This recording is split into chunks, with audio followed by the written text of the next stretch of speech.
नमस्कार दोस्तों, आपका स्वागत है आपके अपने चैनल कथा अमृतम में।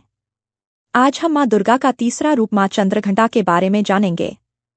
प्राचीन काल में धरती और स्वर्ग को भय और आतंक से झकझोरने वाला एक भयानक राक्षस जन्मा, जिसका नाम था जतुकासुर। उसकी मायावी शक्तियों का कोई सानी नहीं था। वर्षों की कठोर तपस्या से उसने देवताओं से अपार वरदान प्राप्त कर लिए थे, जिससे वह लगभग अजय हो गया। लेकिन शक्ति का नशा उसे सही और गलत का भेद भुला बैठा। वह निर्दोष लोगों को सताने लगा और अपने क्रूर तरीकों से पृथ्वी पर विनाश का तांडव मचाने लगा। उसकी लालसा और महत्वाकांक्षाएं इतनी बढ़ गई कि उसने स्वर्ग पर भी अधिकार करने का इरादा कर लिया। उसने इंद्र के नेतृत्व वाले देवताओं पर धावा बोल दिया। स्वर्ग के सभी देवता आतंकित हो गए और अपनी रक्षा के लिए माँ दुर्गा की शरण में गए। उनकी प्रार्थना सुनकर माँ दुर्गा प्रकट हुई, लेकिन इस बार वे अपने तीसरे रूप में आईं, माँ चंद्रघंटा, जो साहस और शक्ति की देवी मानी जाती हैं। माँ चंद्रघंटा का रूप अद्भुत था। उनके माथे पर घंटे के आकार का अर्धचंद्र सुशोभित था, जिससे उनका तेज और भी प्रबल हो गया था।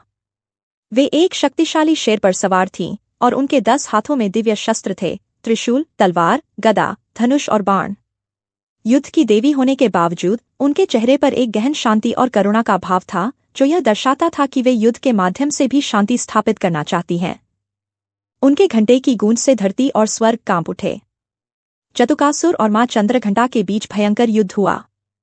जतुकासुर ने अपनी मायावी शक्तियों से कई रूप बदलकर माँ को भ्रमित करने की कोशिश की, कभी विशाल दानव, कभी खतरनाक योद्धा।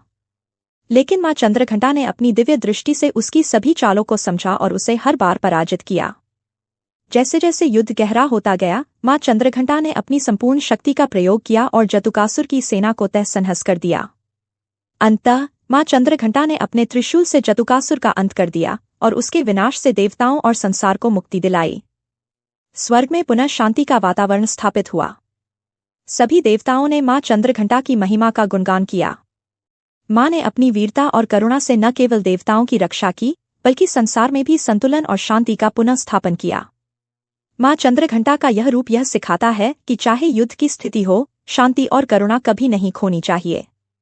माँ चंद्रघंटा का यह साहसिक रूप उनकी शक्ति, पराक्रम और शांत स्वभाव को दर्शाता है, जो समाज में अच्छाई और बुराई के बीच संतुलन बनाए रखने का प्रतीक है।